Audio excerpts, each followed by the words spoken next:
Good afternoon, welcome. Indeed, I have built and helped build Lidolang Technical Translations. We sold it to Spanish Cepro Group, and I also initiated and founded XTRF Management Systems. And this company we sold 2 years ago to K1, the private equity firm from Los Angeles.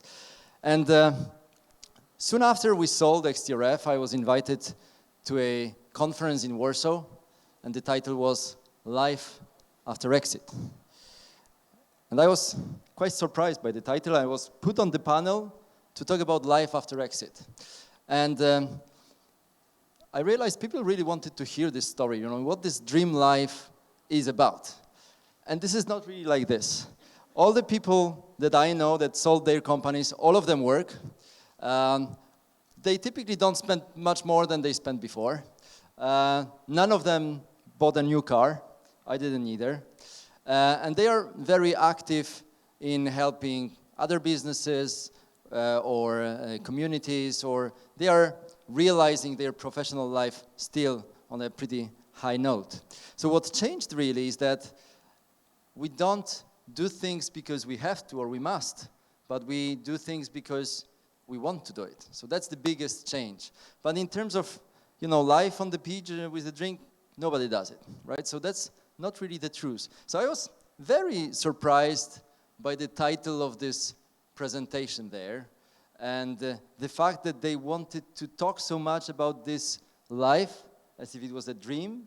And I realized they really only dream about this, because if they planned, if this was their goal, they'll be interested by the journey that took me there, not about the description of how fancy that is on the other side, because it is a journey. And for me, it was quite a bumpy road. When I started to grow Lidolang, the sales went pretty well up, and then Cut Tools came, and I said, oh, that's not good news. We don't like it. It takes our work. This is a threat to the revenue industry, and we didn't know what to do about this. Aren't those the feelings, by the way, that you can relate to right now with AI, new technology coming in? We felt this threat, probably it was 30 years ago. And we had all the challenges of growing the business, how to get clients, how to build the team in sales, how to build strategy, how to build the team of directors and organization structure that would support the growth of the business. And how come we work so much, but the cash seems not to be there? There are lots of questions. And from my coaching career, I know this is the questions that lots of entrepreneurs still relate to, and probably you can hear these questions in yourself also today. And there were lots of struggles, of course, and people who didn't believe in me, and they were saying, come on, Andrew, your dreams, the goals rather, that you're after, they are maybe a bit crazy, You're from Poland, from Eastern Europe or Central Europe, so you want to sell to these big businesses, but when you are at the conference, it was 20 years ago, you look like you are 15. That's not very successful for selling, that doesn't help. And there were lots of people who doubted in me, and they said, you cannot really do it. And I sometimes started to believe I cannot do it. But I sometimes, somehow, pushed through. I had great supporter in my father, and I had great coaches, and got lots of inspirations from fantastic clients, directors I was hiring. So I had lots of support around me, and this helped me move forward. And then one day we decided to grow XTRF even faster. We want to take venture capital on, and I was very happy with that, till probably 1 week after the transaction where things were kind of different than I expected them to be. And it was quite a bumpy road with the investors as well. So when pandemic came and everybody was afraid what's going on, I thought maybe with my difficult relations with the investors, I could use pandemic and this threat and the fact that we are all afraid, I can use it to buy them out, and this is what I did. And this was the crucial step for me to lead XTRF to the exit one day. Because we did sell the company, and it was a very successful moment, and this is the picture that represents this. But by the way, this day was pretty surprising. It wasn't going exactly as I planned this to do, because we were signing lots of documents, and at a certain moment there is this minute where you expect the payment to be done. So We signed what we had to sign, and now it was their turn to send the payment. So they sent the payment, and we waited 1 minute. I checked the phone, it didn't arrive. 5 minutes, it didn't arrive. 30 minutes, still no money. So what do, right? We had fantastic trust in K1, great firm, and we had great lawyers, all of us. So we were in this very good context or situation with the lawyers. We were ensured that all is going okay. We can wait for the payment and continue with all the other signatures, and this is what we did. Until the evening, I was checking my phone, payment didn't arrive. Then next day was Friday, payment didn't arrive. And during weekend, you can imagine how many hundreds of times I have been checking my phone, but of course, the money was not there. And then on Monday morning, money was not there. And I got the call at noon from the kindergarten that my smallest daughter, 2 years old, she seems to be very ill, that I should come and pick her up. So I went to the kindergarten, we went straight to the doctor, and she said, well, we should go to the hospital, it's pneumonia and it's 2 years old. And I said, when should we go to hospital? She said, immediately, right now. So we took the baby, we jumped into the car, and then blink, I see on my phone, the money arrived. The money that I was working for, probably for the past 20 years. But now we're on the way to the hospital. And this is the picture that I made about 11 p.m. that day. I stayed in the hospital with my baby, with lots of other babies. It was still pandemic, so hospital was full. And this was really a marking moment for me, because I realized, well, money is great, but there is so many other things that we care for. So many people and so many aspects of life that generate deeper emotion, deeper fulfillment that we really want to care for, and that are much more important than just the business success. So this was my celebration dinner that I ate cold when I got it. And I still feel a lot of emotions when I look at this photo today. And you can say, Andrew, this is a fantastic story, but we are all in different situations. So, it's kind of different for us. It's a distant story to think about exit, about selling a business. So does it really relate to us? And we all have the capacity to decide what is really important for us. What do you really want from life? How do you want your lifestyle to be? Whom do you want to support with your time, with your attention, with your efforts, with your skills? Whether it is people, whether it is organizations, communities, your relatives, kids. Who is it? Who's important for you? And the more you can decide that, the closer you'll be to really start planning how to get there, how to have more time for these people and for these things. And let me challenge you here.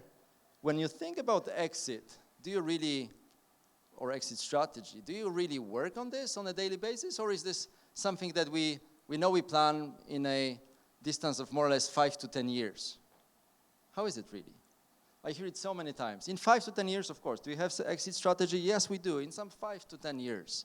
It's a good number, 5 to 10 years, because it's, well, close or soon enough to think that we have it, that it's kind of element of our life, but it's far enough for us not to be forced to do anything today about this, right? So we feel good about, 5 to 10 years, but we don't really work on it. And if this is so important, why not? And by the way, when people approach me about exit, selling the business, I ask them, okay, so why do you want to sell the business? They often tell the story how their business life looks like. Oh, I have so much work on my shoulders. We have the structure, but I feel like I have to push forward, They don't really work with me with as much enthusiasm as I do. Without me, things do not happen. I do not want to work that much. I do not want to have all this financial stress on me. I want to have more time. I want to work less. I want to spend more time with my family. But you see, when you hear to these reasons, there is rarely money in this. I need to exit and have all of this money. There is rarely that. So maybe this could invite us to redefine what exit means for us. Do you really have to sell your company? Or if you want to tackle your problem of how your life looks as an entrepreneur, as a CEO, as a founder, maybe you can go one of these ways. Well, build a real structure management board in your company, but not the board that you have to monitor every day and push them so that the work is done, but who is engaged and feels responsible for their areas of work or responsibility within the business. Or maybe you just want to hire a COO, Chief Operations Officer, and move to this real CEO positions where you can be the face of the company, but you do not want to be bothered with the operations and stressed with that. Or maybe you do not want to be even the CEO, you just want to hire a CEO, move back to the back seat somewhere in the supervisory board. That's also okay. But if you now realize what is your why, what is your motivation, what do you really want from life, maybe it's not so far as exit, as selling the business from you. Maybe there are easier ways to do it. And stop taking it as a dream, take it as your goal, and start really working on that.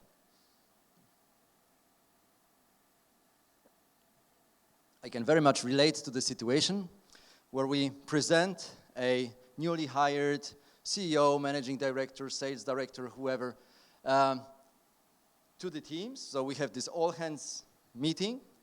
And of course, we support with enthusiasm this decision because we handle the keys to a department of the company or to the company, to someone.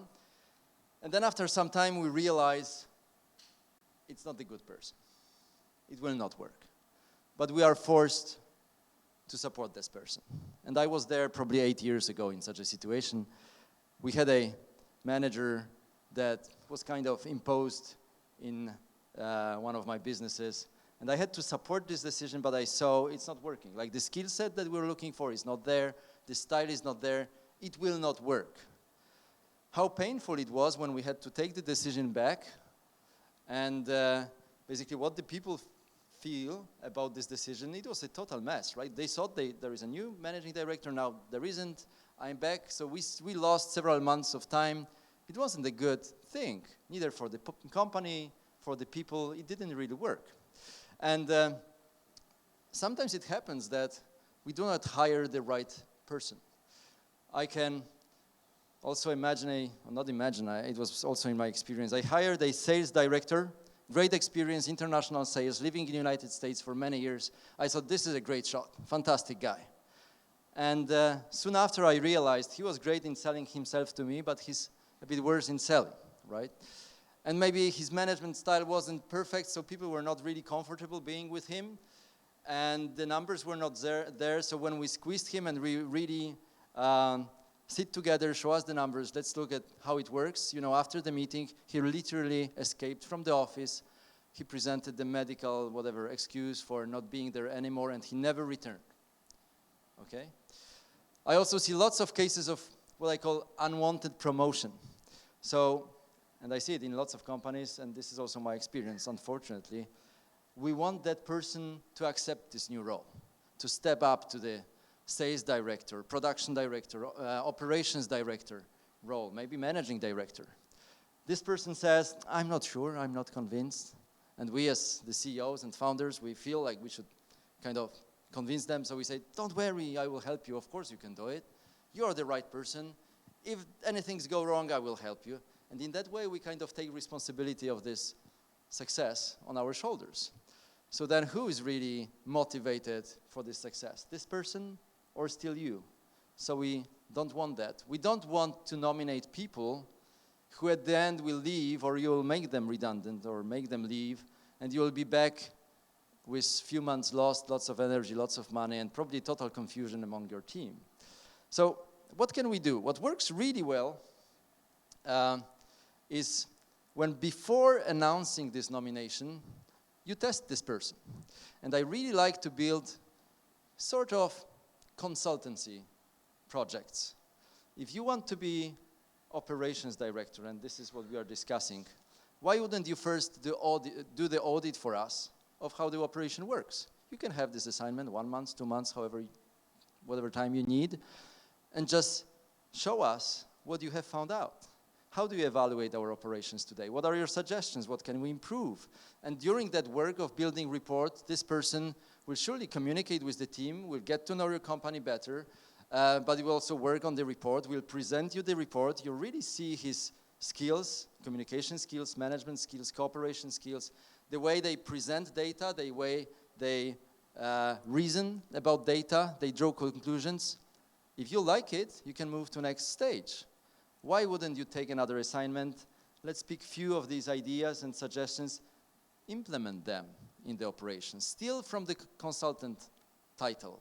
At least this is what we'll say to people. If we like how you managed the thing internally, probably later we'll be ready to say, you're good, it will work.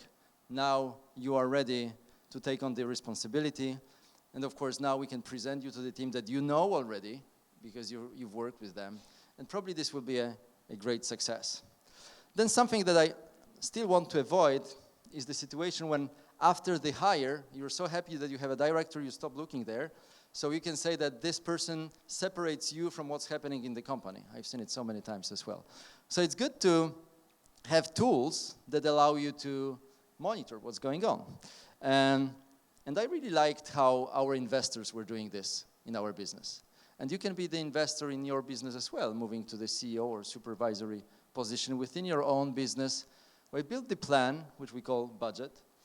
And if you build this plan together with this managing director that you hire, you have a tool to see whether it is the goal that he's about to reach that you accept, that you like, that you are happy with.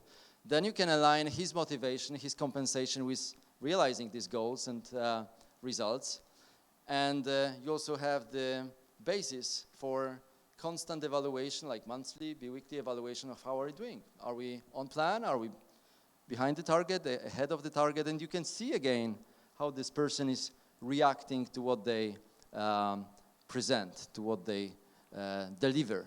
And by the way, it's important that this person not only responds to your questions during such evaluation or execution evaluation meeting, but this person presents the data and discusses the data, what it tells him, what these numbers tell them, what do they want to do with the results that they see, so that it's not on your shoulders to decide whether it's good or bad or what should be done, but again, this person takes the responsibility to carry it forward.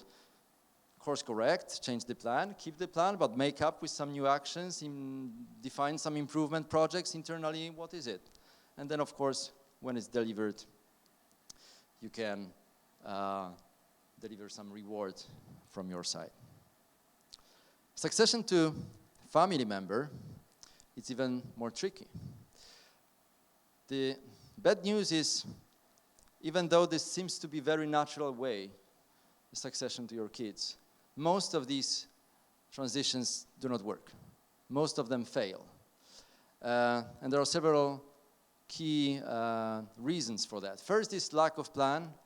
Second, the business is not viable to be valid for the market for a longer period of time.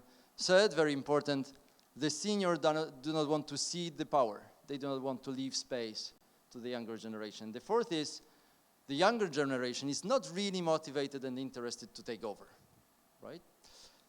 And there is an interesting statistics that tell a lot. 70% of seniors, we can say, in family businesses, they say they are planning succession. Within the same families, 44% of juniors, successors, say they are planning succession with their parents. So there seems to be a mismatch. How come on one side we believe we are working on this, the juniors do not want about this? There is a huge gap in these numbers, 70 to 44. It needs alignment. We need to start with alignment of several aspects. Businesses often are created from dreams or from hobbies, and they are converted to businesses. So is the question, is this young generation sharing the same passions, the same hobbies, the same dreams that they contribute to, that they want to exploit and develop with the business? are the dreams that they hope to accomplish thanks to having the business aligned what this business is delivering today? And what's the vision that the older generation, the younger generation have about this business? Because when there is an disalignment about any of these items, then of course the senior will have hard time to cede and leave the power to the younger generation. They will never trust them. The younger generation will feel like this is still not their game, so they are not so much engaged. So it will not work. We have to start with the alignment. And we need to plan, when it's about family succession, a lot in advance. In Switzerland, the succession plan typically takes between 5 and 10 years. The average is 7 years. This is the duration of the succession plan. So it starts very early. So it also invites us to think how we communicate at home about business. What do we say? Is this a cause of stress, anxiety, frustration, pain? Or is this a way to realize our family dreams, the way of living, what we want to achieve as family, as people? How do we really present this, and what message do we transmit to the next generation that we hope later will take over? Because it's a long process. And in this process, even more, we need to use this concept, grow to the title, right? So we want this younger generation to go through the organization chart, through this ladder, and start at the bottom and get to know the whole company and the whole structure, but by moving up the ladder, but where each promotion results from achievements, and not because it is the time to move up. Because we want to build autonomy within this person. We want to build skills. And we also want to build trust within the rest of the team that the selection of this kid or the other is the right selection. So we have to start very early and really coach this young person who needs to be engaged to reach to this role. And it's also fantastic if this person on average could have 5 years of professional experience outside of the family business, then it works the best. This is not always the case, but it is fantastic when it's done. And then it's also important to understand, so what's the senior person role after the transition? Where do you want to be? Will you sit in the supervisory board? Will you be the member of the advisory board to the new CEO? Will you be just the investor, one of the shareholders in the business? Once decided and you go there and you implement the plan, take your position and be there. You can offer coaching, but don't take the responsibility away. Leave this space and the freedom for this person to execute and to realize his new mission. And it helps a lot when you, as the senior, has some plan for your life. So what is going that you're doing to do with your time so that you are also busy and happy. Whatever that is, whatever the motivations you feel are valid for you, whatever the lifestyle you want to have, wherever you want to get, think about what are the real steps that you need to take to get there. Because maybe it is much closer to you than the dream about selling the business. Maybe you can implement strategies that are likely to happen pretty soon. But once you decide, and it's not a dream, you can act on this, and this is your goal.